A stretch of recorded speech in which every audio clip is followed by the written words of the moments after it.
नमस्कार साथियों, मैं मनीष बंसीवाल आप सभी का स्वागत करता हूं ऑनलाइन स्टडी ORG के राजस्थान इतिहास की क्लासेज में। साथियों, इससे पहले की क्लास में हमने डिस्कस किया था चौहान वंश के बारे में। साथियों, पूरी डिटेल में अध्ययन करते हुए हम आज पहुंचे हैं हमारे गुर्जर प्रतिहार राजवंश के बारे में। तो साथियों, आज की क्लास में हम डिस्कस करेंगे गुर्जर प्रतिहार राजवंश के बारे में। तो देखिए साथियों, हमने जिस प्रकार से चौहान वंश के बारे में कवर किया था, पूरी डिटेल में साथियों पूरी जानकारियां कवर करी थी कि भाई इनकी उत्पत्ति कहाँ से होती है, इनकी कौन कौन सी साथियों शाखाएं स्थापित होती हैं, और साथियों उन सभी शाखाओं के जो कि साथियों महत्वपूर्ण जो शासक होते हैं उनके बारे में पूरी तरीके से साथियों हमने जानकारियां कवर करी थी। अगर साथियों आपने उन क्लासों को नहीं देखा तो आपको लिंक मिल जाएगा डिस्क्रिप्शन में, आप उसे वहां से देख सकते हैं। साथियों, आइए शुरुआत करते हैं आज के गुर्जर प्रतिहार राजवंश के बारे में। तो साथियों, किस प्रकार से हमारे लिए ये इंपॉर्टेंट बनता है और साथियों इसका टाइम पीरियड कौन सा रहता है, सारी जानकारियां हम आज की क्लास में लेने की कोशिश करेंगे। साथियों, मैंने आपके लिए यहाँ पर लिखा है कि 6वीं से लेकर 11वीं शताब्दी के मध्य का इनका टाइम पीरियड रहता है। साथियों, मैं आपसे कहना चाहूँगा, अगर आप राजस्थान के किसी भी एग्जाम्स की तैयारी कर रहे हैं तो प्लीज़ हमारे साथ में जुड़ जाइए और अपने बेहतरीन तरीके से साथियों अपने नोट्स को तैयार कीजिए, जिससे कि साथियों आपको आने वाले किसी भी एग्जाम में अगर राजस्थान जी के साथियों सब्जेक्ट में हो, राजस्थान हिस्ट्री जो कि अगर सब्जेक्ट में हो, सिलेबस में हो, तो आपके लिए साथियों वह नोट्स बहुत सी यूजफुल होंगे। तो साथियों शुरुआत करते हैं आज के इस राजवंश के बारे में। देखिए, हमने जाना कि भाई इनका टाइम पीरियड कौन सा रहता है। साथियों, इनका टाइम पीरियड मैंने बताया है कि भाई 6वीं से लेकर 11वीं शताब्दी के मध्य का टाइम पीरियड इनका रहता है। यानी कि साथियों इस काल में इनकी उत्पत्ति होती है, इसके वंश की स्थापना होती है और ये चरम पर पहुंचते हैं और साथियों पश्चात में यह समाप्ति की ओर आगे बढ़ते हैं। तो साथियों इस तरीके से जानकारियां यहाँ पर बनती हैं। अब साथियों बात करेंगे हम उत्पत्ति के बारे में। साथियों देखिए, इंपॉर्टेंट चीज यहाँ पर निकल कर आती है उत्पत्ति। तो साथियों उत्पत्ति के इतिहासकारों के द्वारा अलग इतिहासकारों के द्वारा बहुत सारे मत दिए गए हैं। साथियों, कोई कहता है कि इनकी उत्पत्ति अग्निकुंड से होती है, कोई कहता है ये विदेशी हैं। साथियों, उत्पत्ति के बारे में हमने पूरी एक क्लास कवर करी है, उसका लिंक आपको डिस्क्रिप्शन में मिल जाएगा, आप उसे वहां से देख सकते हैं। साथियों, सबसे एक तरीके से सर्वमान्य मत कौन सा आता है, सर्वमान्य मत आता है साथियों अग्निवंशीय मत। साथियों सर्वमान्य तो नहीं कह सकते इन्हें, एक तरीके से जो प्रमुख साथियों मत है या फिर सबसे ज़्यादा प्रसिद्ध मत कौन सा है, तो सबसे ज़्यादा प्रसिद्ध मत है हमारा अग्निवंशीय मत। साथियों, गुरु वशिष्ठ के द्वारा एक समय आबू पर्वत पर जो यज्ञ किया जा रहा था, साथियों तत्काल में जो मलेच्छ आते हैं, एक तरीके से साथियों एक जाति थी मलेच्छों की, तो वह आती है और उन्हें परेशान करती है। तो साथियों गुरु वशिष्ठ ने अपने यज्ञ से 4 जातियों का जन्म दिया, चौहान, चालुक्य, प्रतिहार, परमार। साथियों PPCC के नाम से आप याद कर सकते हैं कि भाई चौहान, चालुक्य, प्रतिहार, परमार। तो उनका जन्म कराता है साथियों, कौन करवाता है, तो गुरु वशिष्ठ उनको जन्म देता है।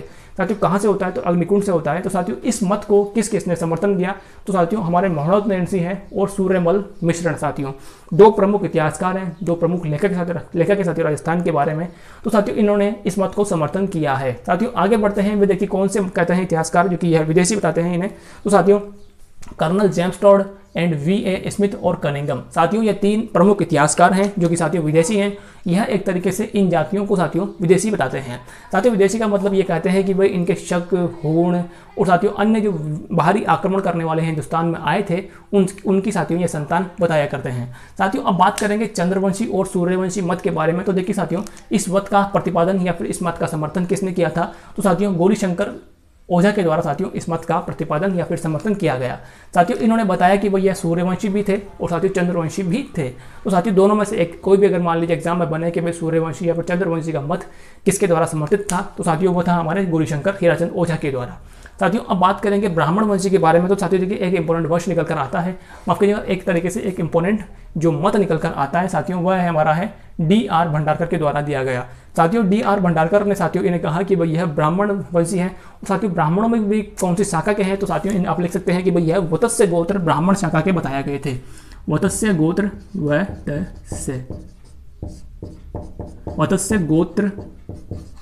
ब्राह्मण। साथियों देखिए वत्स्य गोत्र ब्राह्मण इन्हें बताया था और साथियों किसने बताया था, तो DR भंडारकर के द्वारा बताया गया था। साथियों आगे बात करते हैं गुर्जर वंश के बारे में, यानी कि गुर्जर वंशी की संतान इसे किसने बताया था, तो साथियों एक प्रमुख इतिहासकार राजस्थान के हैं दशरथ शर्मा। तो साथियों दशरथ शर्मा ने इन्हें गुर्जर वंशी की संज्ञा दी थी।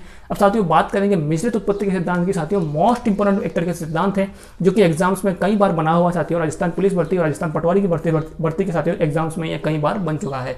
तो साथियों आप इसे नोट कीजिए कि भाई मिश्रित उत्पत्ति का सिद्धांत किसने दिया था, साथियों BD चट्टोपाध्याय के द्वारा साथियों यह एक तरीके से सिद्धांत था जो कि प्रतिपादित किया गया था। यानी कि साथियों इनकी उत्पत्ति मिश्रित तौर पर होती है, इसमें कोई भी साथियों एक विशेष जाति का, विशेष धर्म का लोगों का योगदान नहीं था। तो साथियों इस प्रकार से कौन कहता है, साथियों कहते हैं BD चट्टोपाध्याय। साथियों पश्चिम बंगाल के यह लेखक हैं और इतिहासकार हैं, तो उनके द्वारा यह मत प्रतिपादित किया गया था। अब साथियों बात करते हैं एक तरीके से साथियों एक जो इन्हीं वंश का साथियों इसी वंश का एक प्रमुख शासक आएगा आगे मिहिर भोज। तो साथियों मिहिर भोज के द्वारा ग्वालियर में एक अभिलेख लगवाया गया था और साथियों उस अभिलेख के अंतर्गत अपने काल की सारी महत्वपूर्ण जानकारियां लिखाई गई थी। और साथियों पश्चात में सबसे एक इंपॉर्टेंट जानकारी और लिखाई गई थी। साथियों उसने बताया कि भाई हम लोग यानी कि साथियों जो गुर्जर प्रतिहार लोग लक्ष्मण के वंशज हैं। साथियों लक्ष्मण कौन है? तो लक्ष्मण साथियों श्री राम भगवान के छोटे भाई हैं, तो वह उनके वंशज खुद को बताते हैं। साथियों देखिए मैंने यहाँ पर लिखा है कि भाई लक्ष्मण के वंशज, तो साथियों आप इसे नोट कीजिए कि भाई मिहिर भोज के ग्वालियर अभिलेख के अनुसार यह जानकारी हमें मिलती है। साथियों देखिए ग्वालियर अभिलेख क्या है, तो हमने इसके बारे में पूरी डिटेल में पूरी जानकारियाँ कवर करी है अभिलेखों की क्लास में। साथियों अगर आप लिखोगे ऑनलाइन स्टडी ORG अभिलेख, तो साथियों आपको सारी जानकारियाँ सारी क्लासेस सामने आ जाएंगी, आप उन्हें वहाँ से देख सकते हैं। साथियों देखिए मिहिर भोज एक तरीके से शासक है इसी वंश का, यह पश्चात में आएगा साथियों, तो इसके बारे में हम डिटेल में जानकारी लेंगे साथियों। तो तत्काल में मिहिर भोज के द्वारा ग्वालियर अभिलेख लगवाया गया था साथियों। तो देखिए साथियों ग्वालियर अभिलेख में क्या लिखा होता है साथियों, अपने काल की जानकारी देता है और साथियों इसके पश्चात में ये जानकारी देता है कि भाई हम किस वंश की संतान हैं या फिर हमारा पूर्वज कौन था। तो साथियों यह बताता है कि हमारे पूर्वज कौन थे, तो भगवान श्री राम के साथियों छोटे भाई लक्ष्मण के वंशज अपने आप को यह बताते हैं। साथियों एक इंपॉर्टेंट जानकारी है, कई बार एग्जाम में यह भी बनी हुई है, तो प्लीज़ इसे नोट कीजिए और आगे बढ़ते हैं। तो साथियों देखिए आगे बढ़ने के बाद पश्चात हम बात करेंगे, हमने उत्पत्ति के बारे में पूरी डिटेल में बात करी थी। साथियों हमने बात करेंगे इनके समय के बारे में, यानी कि इनके कालक्रम के बारे में। अब साथियों बात करेंगे इनके मूल स्थान के बारे में। तो देखिए साथियों इसका मूल स्थान कौन सा था, इतिहासकारों के बारे में साथियों इसके बारे में भी मतभेद है।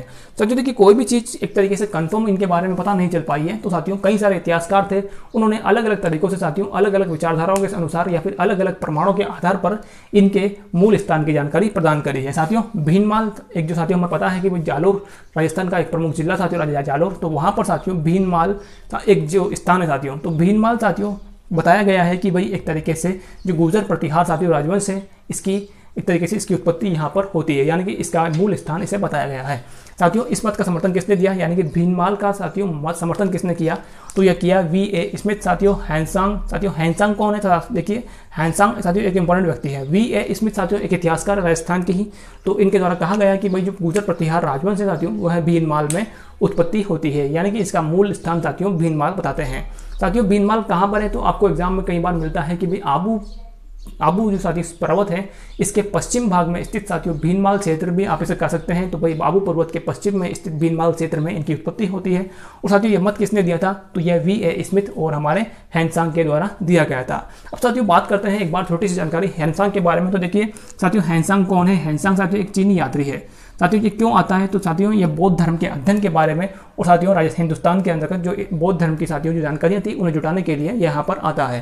अब साथियों कब आता है, तो यह हर्षवर्धन के काल में साथियों आता है। हर्षवर्धन साथियों एक केंद्रीय शासक है, इसके काल में साथियों यह यहाँ पर आता है। साथियों ये आते समय देखता है कि भाई सारी जानकारियाँ यहाँ पर कवर करता है, चलता है और साथियों एक तरीके से यह यात्रा वृत्तांत भी लिखता है। साथियों एक तरीके से अपने डायरी दिख रहा था उस समय, तो डायरी का साथियों नाम इसने दिया CU की। देखिए साथियों मैंने आपके लिए यहाँ पर लिखा है कि भाई CU की क्या है, तो साथियों CU की अगर आप कहें तो वही एग्जाम में आए कभी भी, तो साथियों यह हैंसांग का भारत की यात्रा का वृत्तांत है, यानी कि भारत की यात्रा का वर्णन साथियों किस नाम से नाम दिया, तो यह CU की नाम से प्रचलित हुआ था। साथियों CU की आप इसे नोट कर सकते हैं, CU की। तो देखिए साथियों अब आगे बढ़ते हैं कि भाई भीनमाल का समर्थन किसने किया, तो हैंसांग और साथियों VA स्मिथ के द्वारा किया गया था। अब साथियों बात करेंगे जोधपुर में साथियों एक अभिलेख लगा हुआ है। साथियों जोधपुर हमारा राजस्थान का एक प्रमुख जिला है साथियों, तो उसमें अंतर्गत हमारे को एक जो घटियाला अभिलेख साथियों मिलता है। तो देखिए साथियों घटियाला अभिलेख आप इसे नोट कीजिए, मोस्ट इंपोर्टेंट साथियों चीज़ है क्योंकि राजस्थान से साथियों रिलेट करती है। साथियों देखिए घटियाला अभिलेख के अनुसार गुजरातरा या फिर गुजर प्रदेश या फिर गुजरात जो भी साथियों इसका मुख्य स्थान या फिर इनका मूल स्थान बताता है। साथियों जोधपुर जिला है, जोधपुर जिले में भी साथियों घटियाला एक अभिलेख लगा हुआ है। तो उस अभिलेख में कहा गया है कि भाई जो हमारे यह एक तरीके से आप कह सकते हैं गुर्जर प्रतिहारों का मूल स्थान क्या था। तो साथियों उस अभिलेख में बताया गया है कि भाई इनका मूल स्थान साथियों गुजरात या फिर गुजर प्रदेश या फिर जो वर्तमान का साथियों गुजरात क्षेत्र है, यह इनका मूल स्थान हुआ करता था। अब साथियों बात करेंगे आगे की। तो देखिए साथियों कई विद्वानों ने इनके बारे में जानकारी प्रदान करी है कि भाई यह एक तरीके से उज्जैन अवंती क्षेत्र के बताए गए हैं, यानी कि साथियों कई विद्वानों ने इन्हें उज्जैन और अवंती क्षेत्र का भी बताया है, यानी कि साथियों इनका जो एक तरीके से मूल स्थान आप कह सकते हैं कि भाई उज्जैन और अवंती क्षेत्र भी बताया गया है। तो साथियों हमने जाना इनके बारे में पूरी डिटेल में कि भाई देखिए भीनमाल और जो अपना घटियाला अभिलेख के अनुसार गुजरात और साथियों उज्जैन अवंती, साथियों ये एक तरीके से इनके मत हैं अलग अलग इतिहासकारों के, भाई अलग अलग क्षेत्रों में इनका उत्पत्ति होती है। साथियों इनका एक तरीके से मूल स्थान बताते हैं। अब साथियों बात करेंगे इनकी शाखाओं के बारे में। देखिए हमने जानकारी ली इनकी उत्पत्ति की, साथियों इनके मूल स्थान की और इनके टाइम पीरियड की। अब साथियों बात करेंगे इसके पश्चात में जिस प्रकार से साथियों हम आगे बढ़ रहे हैं अब साथियों बात आती है शाखाओं के बारे में। तो साथियों राजस्थान के एक प्रमुख इतिहासकार और प्रमुख लेखक रहे हैं महाणोत नैणसी। साथियों देखिए महाणोत नैणसी एक प्रमुख लेखक हैं और साथियों तथा जैन ग्रंथ हरिवंश, साथियों एक इंपॉर्टेंट ग्रंथ भी है जैन ग्रंथ हरिवंश। महाणोत नैणसी और हरिवंश के द्वारा साथियों या फिर के अनुसार साथियों इनकी जो शाखाएं थी, तो शाखाएं साथियों इनकी लगभग टोटल शाखाएं थी 26 शाखाएं।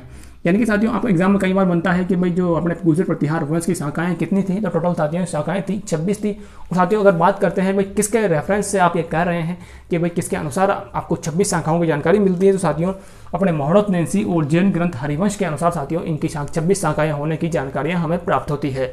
अब साथियों बात करते हैं इनकी प्रमुख शाखाओं की। देखिए साथियों 26 शाखाएं हैं, 26 की 26 साथियों पढ़ना पॉसिबल नहीं हो पाएगा। साथियों 26 शाखाएं बहुत सी छोटी छोटी शाखाएं हैं जो कि एक तरीके से नाम के तौर पर भी जानी नहीं जाती है। साथियों अगर उनके बारे में नाम खोजेंगे तो आपको वह मिलेगी भी नहीं, परंतु साथियों अपने महाणोत नैणसी और हरिवंश में कहा गया है कि भाई इनकी 26 शाखाएं थी, तो साथियों इसीलिए इतिहासकारों ने इसे एक तरीके से मान्यता प्रदान करी है। साथियों इनके अलावा कहीं भी कोई जानकारी नहीं मिलती है, परंतु साथियों जो प्रमुख शाखाएं हैं उनके बारे में हम डिस्कस करेंगे। तो देखिए साथियों हमारे को पहली शाखा मिलती है जालोर, साथियों भीनमाल की शाखा। साथियों जालोर जिला है और जोधपुर जिला है, उत्तर प्रदेश साथियों राज्य है। देखिए साथियों जो शाखा है वो यह शाखा होगी, पीछे जो मैंने लिखी है यह शाखा है, यह आगे का साथियों उसका मूल स्थान है, वर्तमान क्षेत्र का स्थान है। तो साथियों जालोर जिले के अंतर्गत भीनमाल क्षेत्र जो जहाँ पर साथियों इनकी उत्पत्ति होती है, और साथियों उत्पत्ति का मत कौन देता है साथियों, हमारे V.A. स्मिथ और हैंसांग साथियों बताते हैं कि भाई इनकी जो उत्पत्ति हुई थी वह कहाँ पर हुई, तो साथियों भीनमाल में इनकी उत्पत्ति होना बताते हैं। साथियों जालोर और भीनमाल दोनों एक ही चीज़ें हैं। अब बात करें साथियों जोधपुर की। साथियों जोधपुर का साथियों एक तरीके से घटियाला अभिलेख जो मैंने लिखा है आपके लिए यहाँ पर, तो साथियों इसमें जानकारी मिलती है कि भाई मंडोर क्षेत्र इनका एक तरीके से उत्पत्ति का स्थान था। साथियों एक तरीके से इनकी जो माफ कीजिए उत्पत्ति का स्थान नहीं, ये इनकी एक प्रमुख शाखा थी। अब साथियों बात करेंगे तीसरे पॉइंट की। साथियों तीसरा पॉइंट हमारा बनकर आता है कन्नौज। साथियों कन्नौज वर्तमान में उत्तर प्रदेश में है, उत्तर प्रदेश का एक जिला साथियों है कन्नौज, तो वहाँ पर भी साथियों एक तरीके से एक शाखा इनकी स्थापित थी। साथियों कन्नौज एक ऐसी शाखा है जो कि पश्चात में साथियों स्थापित होती सबसे अंतिम में, और साथियों कहा जाता है कि भाई इसके स्थापना के लिए त्रिपक्षीय संघर्ष हुआ था साथियों, बहुत ही इंपॉर्टेंट एक तरीके से संघर्ष एग्जाम में कई बार बनता साथियों, तो वो उसको हम आगे कवर करेंगे। परंतु साथियों बात अभी आप इसे नोट कीजिए कि भाई जालोर जो कि साथियों एक तरीके से भीनमाल, जोधपुर का मंडोर, उत्तर प्रदेश का कन्नौज, साथियों ये इनकी 3 प्रमुख शाखाएं हुआ करती थी तत्काल में। अब साथियों बात करेंगे इनके बारे में, तो देखिए साथियों जानकारी इनके नाम के बारे में साथियों बहुत इंपॉर्टेंट बनती है कि भाई इनका नाम प्रतिहार या फिर गुर्जर प्रतिहार किस प्रकार से पड़ता है। साथियों देखिए मैंने आपको बताया है भी यहाँ पर लिखा हुआ है गुर्जर प्रतिहार, तो साथियों ये गुजरातरा या फिर गुर्जर प्रदेश में या फिर गुजरात में रहने के कारण साथियों इनका नाम पड़ता है गुर्जर प्रतिहार। साथियों अब आगे बात करेंगे इतिहास के बारे में। देखिए साथियों इतिहास में इन्हें प्रहरी या द्वारपाल के नाम से भी जाना गया है। मैंने आपके लिए यहाँ पर लिखा है साथियों कि भाई इतिहास में इन्हें प्रहरी या द्वारपाल के नाम से भी जाना गया है, क्योंकि इन्होंने भारत पर होने वाले संभावित अरब, देखिए साथियों यहाँ पर लिखा है मैंने, क्योंकि इन्होंने भारत पर होने वाले संभावित अरब व मलेच्छों के आक्रमणों को या फिर शासनों को रोका था। साथियों एक समय की बात है कि भाई इनका सबसे राजवंश स्टार्ट होता है, जब शासक आते हैं इनके, तो साथियों तत्काल में एक तरीके से भारत पर पश्चिमी भाग से अरबों का आक्रमण होता है साथियों, और साथियों हमारे स्थानीय जो मलेच्छ से थे साथियों, जो कि गंगा पार सतलुज पार से साथियों आया करते थे, तो उनका आक्रमण हमारे भारत पर होता है। तो साथियों उन आक्रमणों को इनके द्वारा रोका गया था, यानी कि इन शासकों के द्वारा उसे एक तरीके से असफल किया गया था। तो साथियों एक तरीके से इन्होंने प्रहरी की भूमिका निभाई थी, तो साथियों इसीलिए इन्हें प्रतिहार कहा गया है। देखिए साथियों मैंने आपके लिए यहाँ पर लिखा है कि भाई इसी तरीके से इनको प्रहरी की भूमिका निभाई थी। साथियों प्रहरी, तो देखिए यहाँ पर लिखा है मैंने प्रहरी या द्वारपाल की भूमिका निभाई थी। साथियों इसी चीज़ को देखते हुए इन्हें प्रहरी साथियों शब्द से रिलेट कराते हुए परिहार या फिर प्रतिहार कहा गया है। अब साथियों बात करते हैं इनका एक प्रमुख साथियों मत है जो कि मिहिर भोज के अभिलेख साथियों ग्वालियर अभिलेख से हमारे को मिलता है। तो साथियों उसमें मिहिर भोज ने खुद ने ही कहा है कि हम लक्ष्मण के वंशज हैं साथियों। तो साथियों उसके बारे में और जानकारी हम अगर जुटाते हैं तो वही देखते हैं कि भाई लक्ष्मण कौन था। तो लक्ष्मण साथियों भगवान श्री राम का छोटा भाई था, और साथियों भाई होने के साथ ही साथ वह एक तरीके से भगवान श्री राम का संरक्षक था साथियों, संरक्षक नहीं साथियों एक तरीके से रक्षक था साथियों, रक्षक या फिर आप कह सकते हैं कि भाई उनका द्वारपाल हुआ करता था। साथियों जब महलों की बात होती है या साथियों आप कहते हैं कि भाई जब एक तरीके से भगवान जो राम है साथियों उनको वनवास होता है, तो उस समय साथियों एक तरीके से यह द्वारपाल की भूमिका निभाते हुए साथियों जो अपनी कुटिया के बाहर सोया करता था, उनकी कुटिया के बाहर सोया करता था। तो साथियों इसीलिए इन्हें एक तरीके से प्रतिहार या फिर जो प्रहरी की भूमिका यहाँ से भी प्राप्त होती है। साथियों मैंने आपके लिए यहाँ पर लिखा है कि भाई लक्ष्मण के वंशज होने के कारण भी इन्हें प्रतिहार या फिर प्रहरी की संज्ञा प्रदान करी गई है। अब साथियों बात करते हैं अगले जो इस वंश से जुड़ी जानकारियों की। तो देखिए साथियों, हमने यहाँ पर जानकारियाँ ली है भाई इसकी शाखाएं कौन सी थी, इसका टाइम पीरियड क्या था, इसकी स्थापना किस प्रकार से होती है, साथियों इनकी उत्पत्ति किस प्रकार से होती है, इनका मूल स्थान कौन सा था। अब साथियों बात करते हैं इसकी स्थापना के बारे में, यानी कि साथियों इसकी स्थापना कौन करता है, किस प्रकार से साथियों इसकी स्थापना होती है और कौन कौन सी साथियों शाखाएं इसमें स्थापित होती है। साथियों देखिए 3 शाखाएं हमने यहाँ पर डिस्कस करने के लिए पहले लिखी हुई है। तो साथियों हम इस क्लास में डिस्कस करेंगे जालोर की शाखा, जोधपुर की शाखा और उत्तर प्रदेश की साथियों कन्नौज शाखा। इन साथियों 3 शाखाओं के बारे में हम पूरे डिटेल में पूरे विस्तृत तौर पर साथियों जानकारी लेंगे। अगर साथियों आपको जो मेरे द्वारा दी गई जानकारियाँ बेहतरीन लग रही हैं तो प्लीज़ क्लास को लाइक कीजिए, अपने सभी साथियों में क्लास को शेयर कीजिए साथियों, ताकि हमारी क्लास की रीच बढ़ सके। क्योंकि साथियों जिस प्रकार से हमने यहाँ पर डिस्कस किया है ये बहुत ही साथियों इंपॉर्टेंट मैटर मैंने आपको प्रोवाइड किया है साथियों, और ये हर संभव साथियों जो विद्यार्थी होता है जैसे बहुत ज़्यादा आवश्यकता साथियों इसकी है उस तक यह पहुँचना चाहिए। तो साथियों शुरुआत करते हैं आगे की जानकारी की। देखें तो साथियों आगे की जानकारियों में हमारे को मिलता है कि भाई गुर्जर प्रतिहार वंश की स्थापना हरिश्चंद्र या फिर हरिलेदी के द्वारा करी गई थी। देखिए साथियों हरिश्चंद्र या फिर हरिलेदी साथियों एक ही व्यक्ति है, तो इसके द्वारा साथियों इस वंश की स्थापना करी जाती है।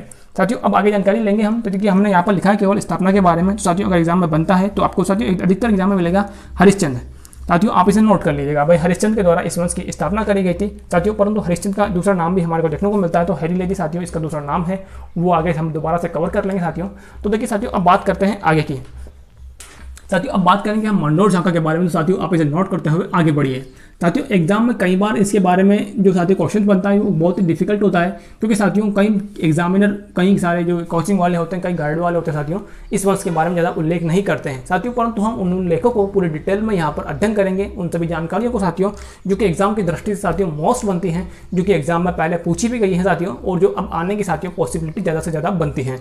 तो उन सभी चीज़ों को हम यहाँ पर पूरे डिटेल में साथियों विस्तृत तौर पर अध्ययन करने की कोशिश करेंगे साथियों। मैंने जिस तरीके से आपके लिए यहाँ पर नोट्स तैयार करवाए हैं, प्लीज़ आप भी अपने नोटबुक में साथियों उसी प्रकार से नोट बनाते चलिए, ताकि साथियों एग्जाम के किसी भी आने वाले एग्जाम में अगर आपको राजस्थान जनरल अवेयरनेस साथियों या फिर राजस्थान जी के साथियों का सब्जेक्ट में आवे, राजस्थान हिस्ट्री सब्जेक्ट में आवे, तो आपको वहां पर बहुत ही साथियों हेल्पफुल वह नोट्स होंगे। तो साथियों शुरुआत करते हैं मंडोर प्रतिहार शाखा के बारे में। आप इसे नोट कीजिए साथियों। इसकी स्थापना कब होती है साथियों, मैंने आपके लिए लिखा है कि 6वीं से लेकर 11वीं शताब्दी का मध्य साथियों इनका टाइम पीरियड रहता है। तो साथियों आप लिख सकते हैं कि 6वीं शताब्दी के मध्य में हरिश्चंद्र या फिर साथियों रोहिलिदी के द्वारा इस वंश की स्थापना करी जाती है साथियों। देखिए स्थापना कवर होती है कि 6वीं शताब्दी के मध्य में साथियों इस वंश की स्थापना भी करता है हरिश्चंद्र, और साथियों पश्चात में इस जो मंडोर शाखा साथियों इसकी भी स्थापना हरिश्चंद्र के द्वारा ही करी जाती है साथियों। देखिए इस हरिश्चंद्र के बारे में 2 क्वेश्चन बन सकते हैं कि भाई इसने कौन सी चीज़ों की स्थापना करी थी। तो साथियों इसने स्थापना करी इस वंश की भी, और साथियों मंडोर जो प्रतिहार शाखा है इसकी भी स्थापना इसी के द्वारा करी गई थी साथियों। अब आगे बात करते हैं। देखिए घटियाला अभिलेख के अनुसार साथियों जानकारी हमें प्राप्त होती है कि साथियों एक तरीके से हरिश्चंद्र के द्वारा 2 विवाह करे गए थे साथियों। देखिए इंपॉर्टेंट जानकारी है, बहुत ही इंपॉर्टेंट जानकारी है, इसीलिए हम इस चीज़ को डिस्कस कर रहे हैं कि भाई घटियाला अभिलेख के अनुसार हमें जानकारी मिलती है कि भाई हरिश्चंद्र साथियों इसके द्वारा 2 विवाह करे गए थे साथियों।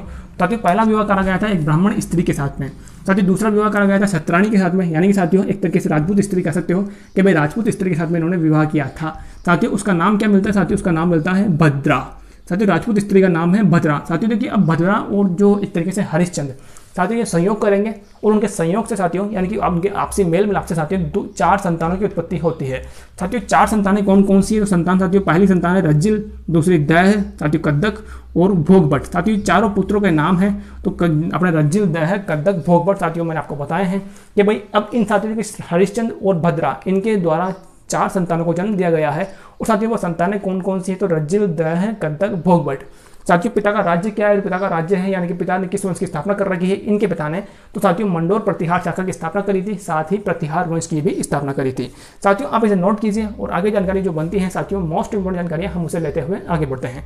इसको साथियों इसकी स्क्रीनशॉट लीजिए या फिर से नोट कर लीजिए एक बार के लिए।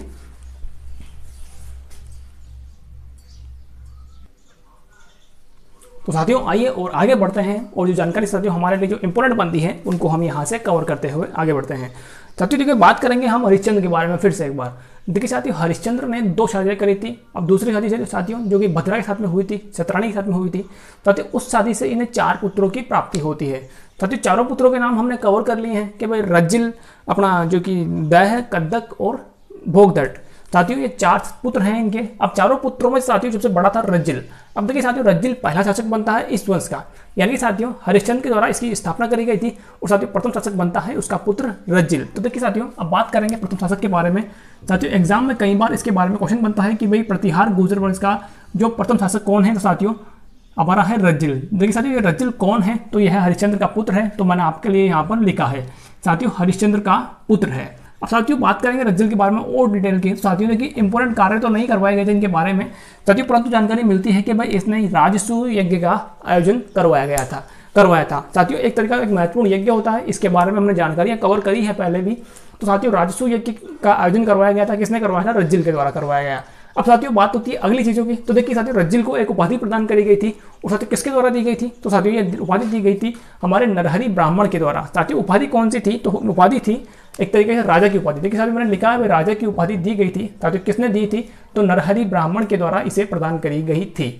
साथियों आगे बात होती है इस वंश के बारे में अगले शासक की, यानी कि साथियों इसका सेकंड शासक आता है, यानी कि इसका पुत्र है साथियों, और उत्तराधिकारी भी यही है।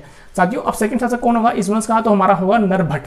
साथियों नरभट्ट एक इंपॉर्टेंट शासक है। इसके द्वारा साथियों इसका वर्णन किया गया है हैंसांग के द्वारा। साथियों देखिए, रज्जिल का पुत्र है और उत्तराधिकारी है। साथियों इंपॉर्टेंट नहीं है इसके बारे में डिटेल्स तो, परंतु फिर भी हम इसे कवर कर रहे हैं। तो रज्जिल का यह पुत्र है और उत्तराधिकारी यह है। साथियों देखिए, पुत्र का मतलब तो पुत्र होता है, उत्तराधिकारी का मतलब होता है यानी कि इसके पश्चात में यह अगला शासक बनता है। साथियों उसकी गद्दी पर उसकी समाप्ति के पश्चात में यह बैठता है। साथियों इस प्रकार से आप उत्तराधिकारी को रिलेट किया कीजिए। साथियों आगे जो जानकारी बनती है कि भाई हैंसांग, साथियों आपको पता है कि भाई हैंसांग इसी वंश के काल में हिंदुस्तान में आया था।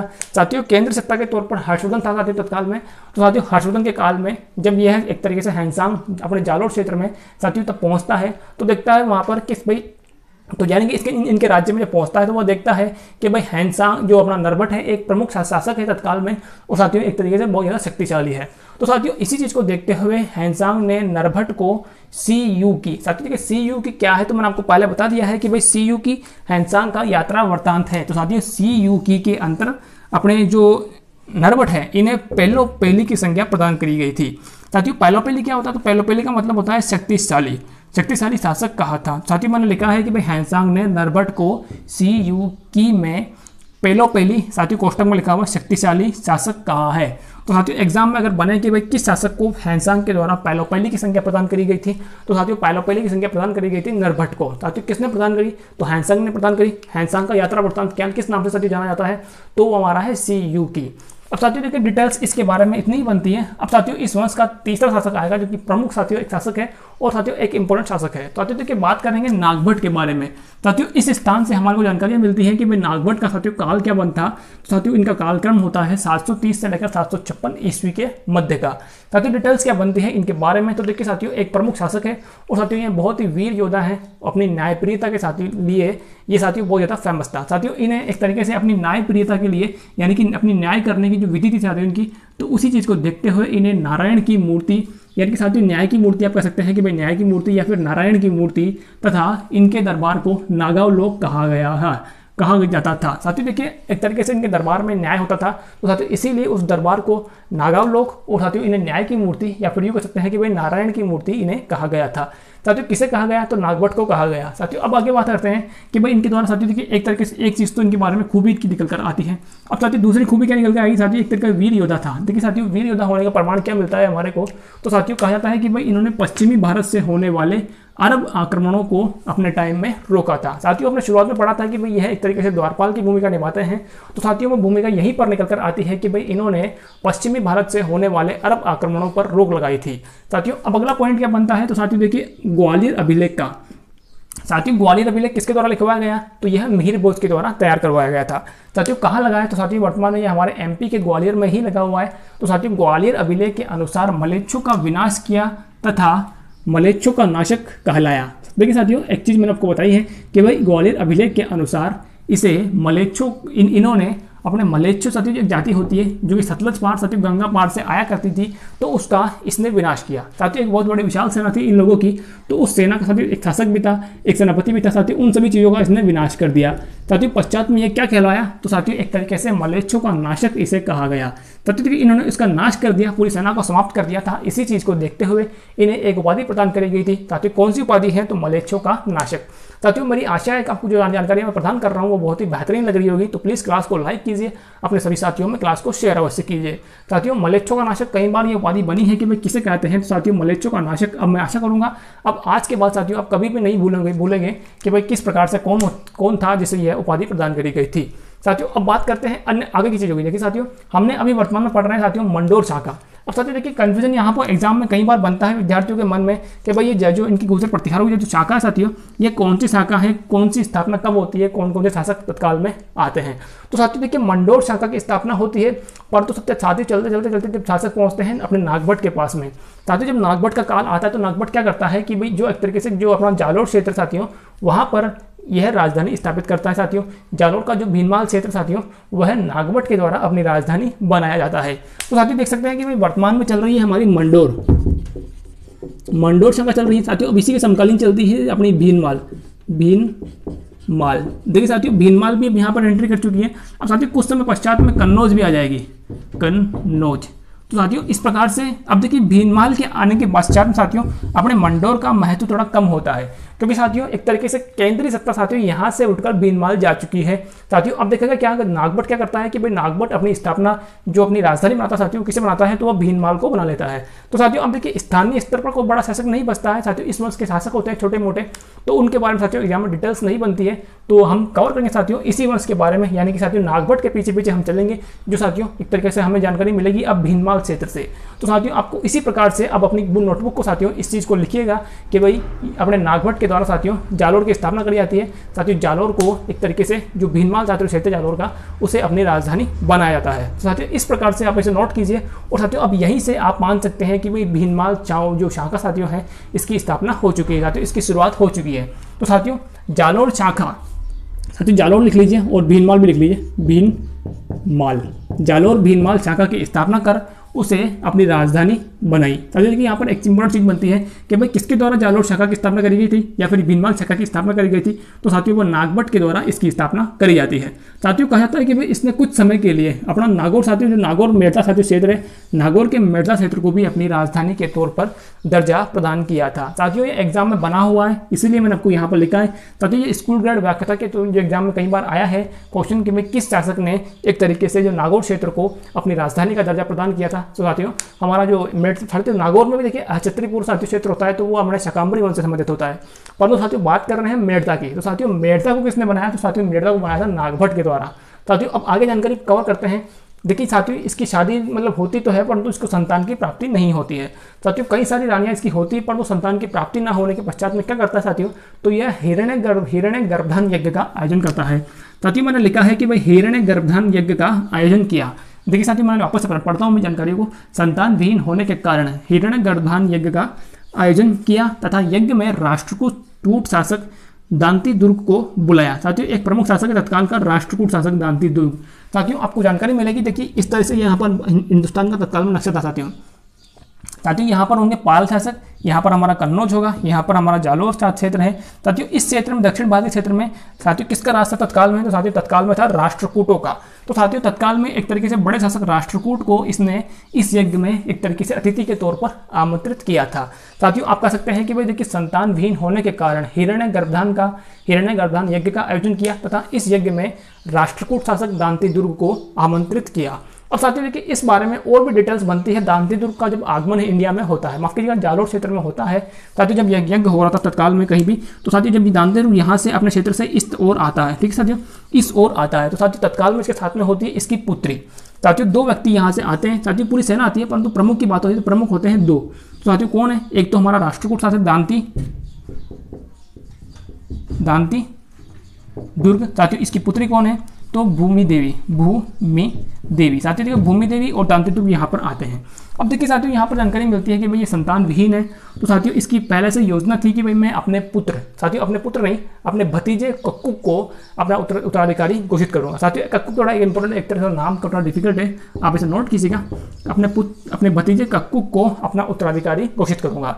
साथियों ये यहाँ पर आकर देखता है, साथियों जब ये यहाँ पर आता है अपने यानी कि यज्ञ में आता है, तो कक्कुक साथियों इसकी पुत्री से मोहब्बत कर बैठता है। साथियों भूमि देवी के साथ में कक्कुक को प्रेम हो जाता है। साथियों देखिए दोनों पक्ष से वापस से फिर प्रेम होता है, धीरे धीरे बातें बढ़ती हैं। साथियों कई समय तक ये अपना जो दांती दुर्ग है साथियों ये इसी क्षेत्र में रुकता है।